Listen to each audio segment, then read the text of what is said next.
Bueno, continuamos con conjuntos numéricos, operaciones, la parte 2. Recordemos que en el video anterior hablamos de los naturales, de los enteros y comenzamos a hablar de los números racionales. Una de las primeras cosas que les dije al respecto es que se pueden escribir, representar de dos formas diferentes, pero equivalentes. Una como fracciones, que es lo que venimos analizando desde el video anterior, y la otra parte que veremos después, como la otra posibilidad, como números con decimales. Sobre las fracciones, lo que hicimos hasta ahora fue recordar las operaciones elementales de sumar, restar, multiplicar y dividir fracciones. Digamos algo más en ese sentido en relación a, recordemos con algún ejemplo, cómo se calculan potencias y raíces de fracciones, ¿no? Por ejemplo, supongamos que quiero calcular menos 3 cuartos al cuadrado.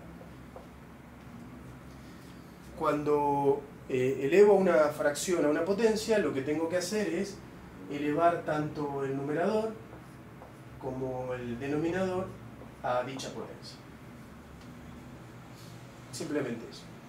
En el numerador, bueno, como es un número negativo elevado a una potencia par, el resultado va a ser positivo, nos va a dar 9. En el denominador, 4 al cuadrado, 16. Así que, resultado, 9/16.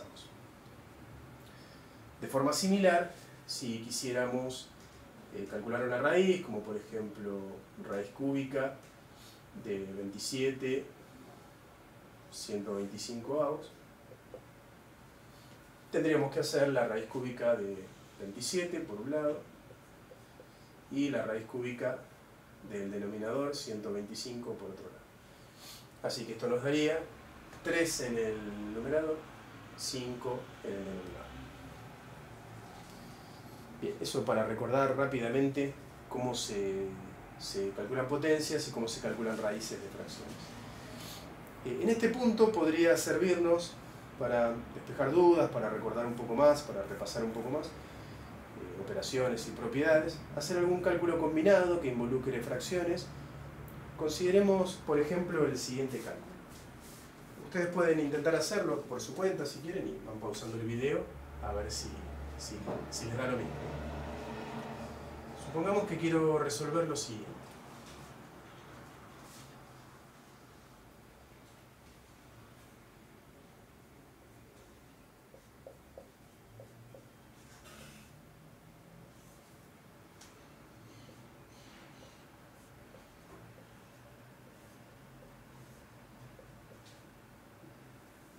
Una potencia negativa, ¿no? Ahora recordamos cómo calcular eso.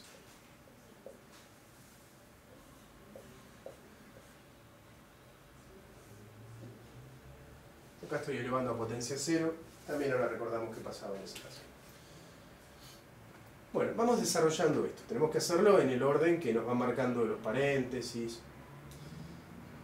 En ese sentido, lo primero que podríamos hacer es esta suma. 5 sextos más 3 cuartos. Vamos haciendo los cálculos auxiliares correspondientes para hacerlo de forma ordenada. Empecemos entonces por esa suma de fracciones. Recordemos que necesitábamos encontrar un denominador común, 5 sextos más 3 cuartos. El denominador común tiene que ser múltiplo de los diferentes denominadores. Tranquilamente podríamos hacer 6 por 4 que nos dé 24 y usar eso como denominador común. Pero siempre si podemos usar el menor posible, eso es lo mejor para los cálculos. El menor múltiplo en común de 6 y 4 es 12, ¿no? 12 es el menor número que se puede dividir tanto por 6 como por 4. Así que usemos 12 como denominador común. Bueno, sigamos el algoritmo ahora de la suma de fracciones. 12 dividido 6, que es 2, por 5, 10. Más 12 dividido 4, 3. 3 por 3, 9. Resultado de la suma entonces, 19 doceavos. Así que podemos escribir eso ya, ¿no? Podemos escribir que acá nos quedaría 19 doceavos por menos 9 38avos, todo esto elevado a la menos 2, y en el denominador, bueno, ese cálculo. Que fíjense que 7 quintos a la 0, si recuerdan la propiedad correspondiente, es muy fácil de resolver porque lo único que hay que recordar es que cuando elevamos cualquier número, entero, fracción, lo que sea, a potencia 0, el resultado es 1, ¿no? Así que acá tendríamos un 1 multiplicando. Bien, si quisiéramos, como es un 1 multiplicando, como es neutro para la multiplicación, no hace falta escribir. Bien, sigamos. Lo siguiente sería hacer esta multiplicación, ¿no? Hagamos 19 doceavos por menos 9 38avos.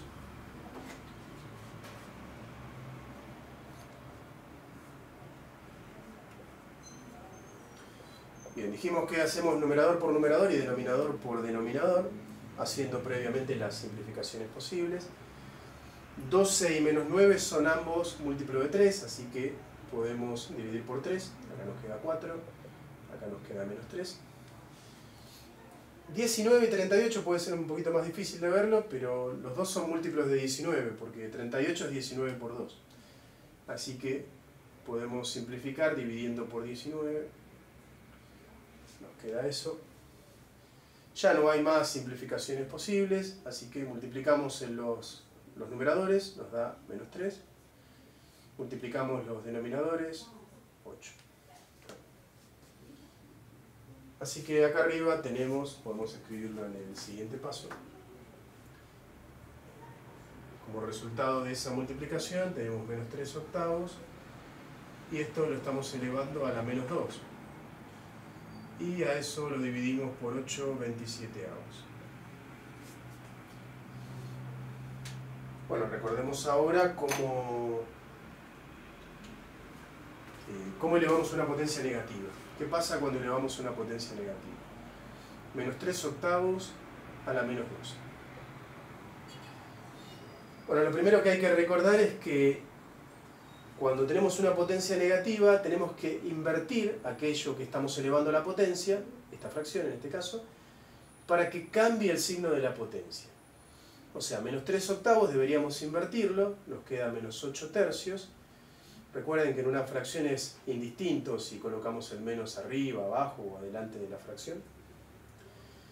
Y esto quedaría elevado, después de haber invertido, a potencia 2 positiva. Fíjense que no hay que cambiar el signo de la fracción, solamente invertir la fracción. Y ahora que nos quedó elevado a una potencia positiva, ya lo podemos resolver de la forma común. Esto va a ser menos 8 al cuadrado sobre 3 al cuadrado. Donde menos 8 al cuadrado es 64 positivo, y abajo 3 al cuadrado, que es 9. Así que en el numerador nos termina quedando, en la parte de arriba de esta división, nos termina quedando 64 novenos dividido 8 27avos. Bien, y ahora para resolver esa división, solo hay que recordar que podemos transformar cualquier división de fracciones en multiplicación si invertimos a la fracción que divide. Vemos las simplificaciones que se pueden hacer. 64 con 8, bueno, se pueden dividir por 8. Acá nos queda 1, acá 8. 9 y 27 se pueden dividir por 9. 9 dividido 9, 1. 27 dividido 9, 3. Ya no se puede simplificar más, el denominador es 1. En el numerador nos queda 8 por 3, 24. Y en el denominador 1 por 1, tendríamos que poner un 1 en el denominador, pero bueno, 24 sobre 1 es lo mismo que 24.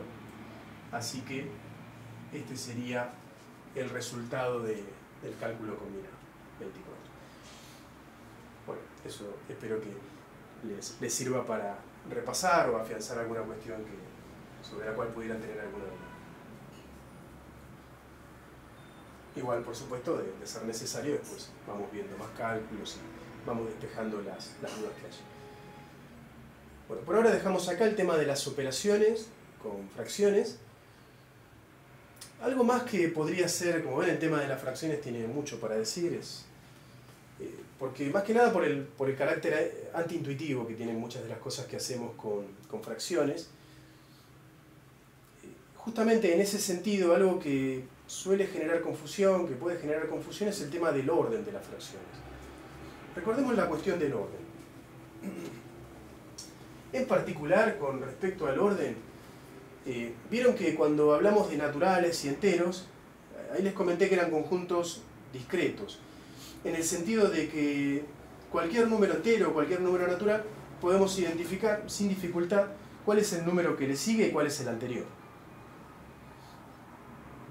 ¿Podremos hacer eso en el caso de las fracciones? Es la pregunta. O sea, si yo por ejemplo tengo la fracción 3/5, ¿podremos identificar una fracción que sea la que sigue a 3/5 y otra que sea la anterior a 3/5? Bueno, ahí quizá una primera idea podría ser que la fracción que sigue a 3/5 es 4/5 y que la anterior es 2/5, ¿no? Podría parecer lógico eso a primera vista. ¿Es 4/5 la fracción que sigue a 3/5? Y en realidad vamos a ver que no. Vamos a ver que entre estas dos hay otras fracciones. 4/5 no es la que está al lado, por así decirlo, de 3/5. ¿Cómo podemos ver eso? ¿Cómo podemos convencernos de eso? Ahí es donde nos puede ayudar el concepto de fracción equivalente.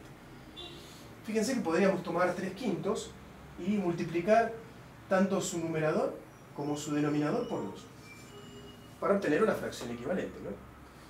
Que en este caso sería 6 décimos. 6 décimos es lo mismo que 3/5. Del mismo modo, tomemos a 4/5 y multipliquemos su numerador y su denominador por 2. Nos quedaría así 8 décimos. Y ahora es evidente que ya no podemos asegurar que esta fracción 8 décimos es la que sigue a 6 décimos, porque en el medio está a 7 décimos. Así que, del mismo modo, entre 3/5 y 4/5 está la fracción 7 décimos. E incluso podríamos encontrar muchas fracciones más. Acá multipliqué por 2 para obtener la fracción equivalente. Pero fíjense qué pasaría si multiplico por 10 el numerador y el denominador. Nos quedaría en el primer caso 60 sobre 100. En el segundo caso 80 sobre 100. Y bueno, ahí podemos identificar un montón de fracciones que están entre esas dos. Y si seguimos ampliando estos números, vamos a encontrar tantas fracciones en el medio como queramos. Así que uno puede concluir a partir de esto que, dada una fracción cualquiera, no podemos encontrar cuál es la fracción que sigue. Porque en el medio de cualquier fracción que nosotros creamos que es la que sigue, vamos a tener infinitas fracciones. Es posible encontrar entre dos fracciones cualesquiera tantas fracciones en el medio como queramos. O sea que de algún modo, en el conjunto de las fracciones, es como si las fracciones estuvieran apretadas, ¿no? Entre dos fracciones está lleno de fracciones. Hay infinitas fracciones. En ese sentido, decimos ahora que este conjunto, el de los racionales, el conjunto de los racionales, no es un conjunto discreto, sino que es un conjunto denso. Entre dos elementos cualesquiera hay otros infinitos elementos del conjunto.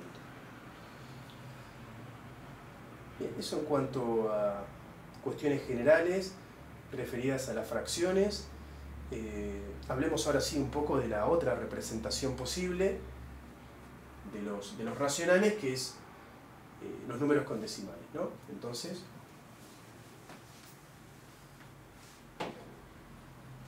volviendo al conjunto de los números racionales, digamos que la segunda representación posible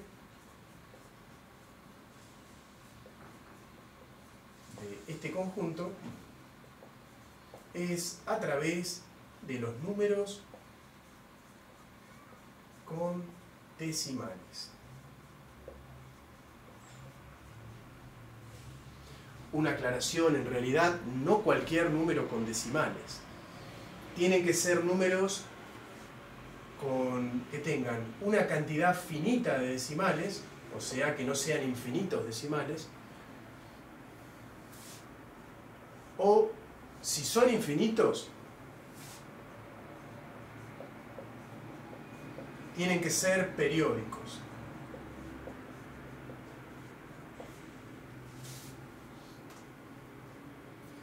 Así, por ejemplo, o sea, periódicos, recordemos, es que los decimales son periódicos cuando se repiten, ¿no? Se repiten infinitamente. Así, por ejemplo, 2,5 sería un número con decimales, un número racional. Menos 1,357. Los mismos enteros son números con decimales porque podemos pensar que al no tener decimales tienen una cantidad finita de decimales, ¿no? Una cantidad limitada. O podríamos pensar que es 4,0, por ejemplo. Así que los enteros están dentro de los racionales. Ya lo habíamos dicho con las fracciones, ¿no? Y también, bueno, podemos tener estos números con decimales periódicos, como por ejemplo 1,3333. Sigue el 3 infinitamente, que esto, para representarlo de manera más práctica, más cómoda, lo escribimos como 1 con un techito en el decimal periódico, 1,3 periódico. Uno más, si fuera, por ejemplo, 2,0527, y lo que se repite es el 27,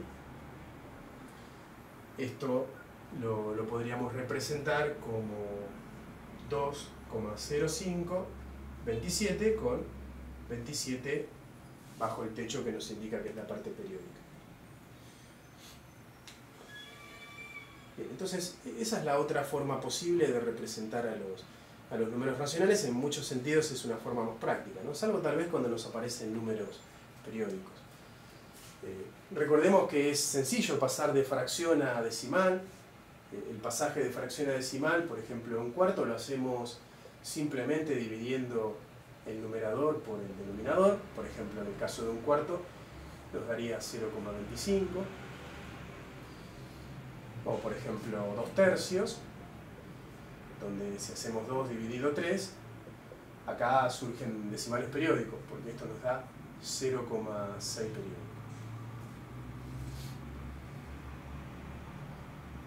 Del mismo modo, podemos pasar de decimales a fracción. Ahí es un poco más complejo porque hay que distinguir entre el caso en el que es periódico, en el que no. Eso no lo vamos a analizar tan en detalle.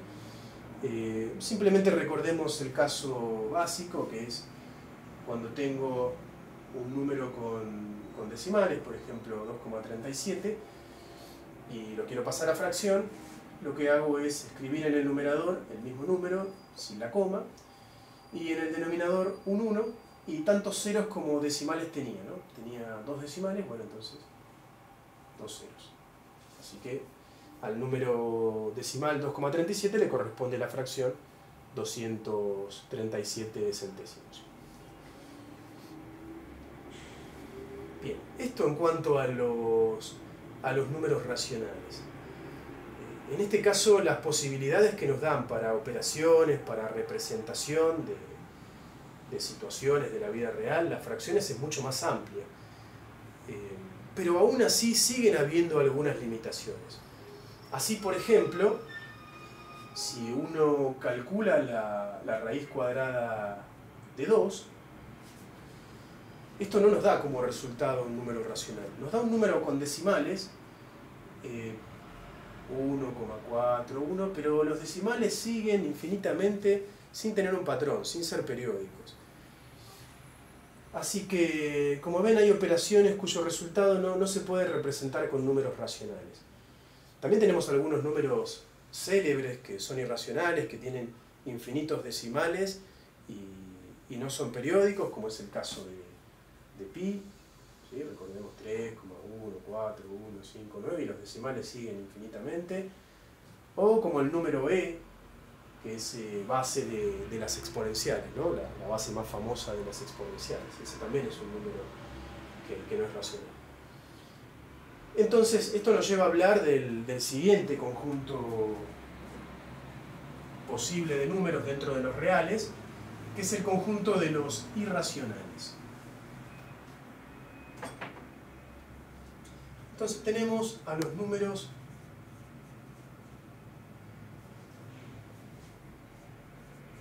irracionales, que lo representamos con i, que son aquellos que tienen infinitos decimales no periódicos, entre los cuales tenemos, por ejemplo, como les decía, raíz de 2, raíz de 3. En general, cualquier raíz que no nos dé algo, cualquier raíz de un número entero, ¿no?, que no nos dé algo redondo, nos va a dar irracional. Pi, que recién se los mencionaba, o el número e, que es 2,71 y siguen los decimales infinitamente. Son algunos ejemplos de números irracionales. Con esto terminamos de conformar el conjunto de los reales. Fíjense que teníamos los naturales, que estaban dentro de los enteros, que estaban dentro de los racionales, y aparte los irracionales, que no cumplen esos requisitos para ser racionales, ¿no? Entonces podríamos decir que, y además todo esto, todos estos conjuntos que vimos, forman el conjunto de los números reales, ese conjunto más amplio con el que vamos a trabajar en este curso. Así que podríamos imaginar que ese conjunto de los reales está formado por todo lo que vimos hasta acá, todos los conjuntos que vimos hasta acá, y más o menos esquemáticamente lo podríamos visualizar así. Tenemos por un lado a los racionales, dentro de los cuales encontramos a los enteros, y dentro de los cuales a su vez tenemos a los naturales, y aparte los irracionales. Y todos ellos en conjunto forman los reales. Y todos ellos pueden ser representados sobre la recta numérica. ¿Sí? En la recta numérica podemos representar en principio cualquier número real. Ya la vimos para el caso de los enteros, donde nos podía ayudar con el tema del orden. Bueno, acá ya podemos ubicar no solamente números enteros, sino números con decimales. Por ejemplo, acá entre 1 y 2 podría ubicar al 1,5. Bueno, uno se puede guiar con los decimales para ir ubicando a los números que tengamos, ¿no?, en el caso de que tengan decimales. Más difícil sería ubicar a un número irracional, pero en muchos casos tenemos recursos para hacerlo. Por ejemplo, supongamos que quisiera representar a raíz de 2 sobre la recta real, eso lo podría hacer. Podría pensar en lo siguiente. De paso acá recordamos algo que más adelante nos puede servir.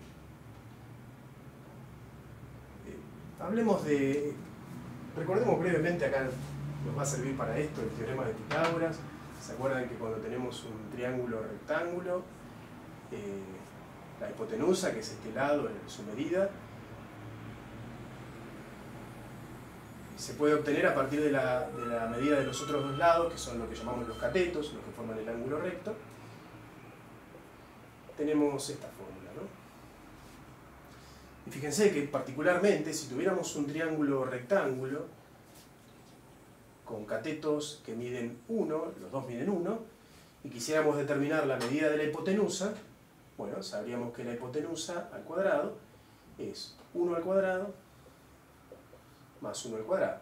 O sea que la hipotenusa al cuadrado es 1 más 1, 2. Y pasando el cuadrado como raíz, tendríamos que la hipotenusa mide raíz de 2. Esto mide raíz de 2. ¿Para qué me puede servir eso? Fíjense que entonces, si voy a la recta real, tomo esta medida, por ejemplo, podría tomar esta medida con un compás. Esto sé que mide 1. Ahora dibujo esa medida hacia arriba, de forma vertical. Eso también mide 1. Bueno, yo sé que este segmento que va de acá a acá mide raíz de 2. Entonces podría trasladar esta medida con el compás a la recta real y tendría la ubicación del número irracional raíz de 2. Bueno, eso es solo una idea de cómo se podría llegar a representar un número irracional sobre la recta real.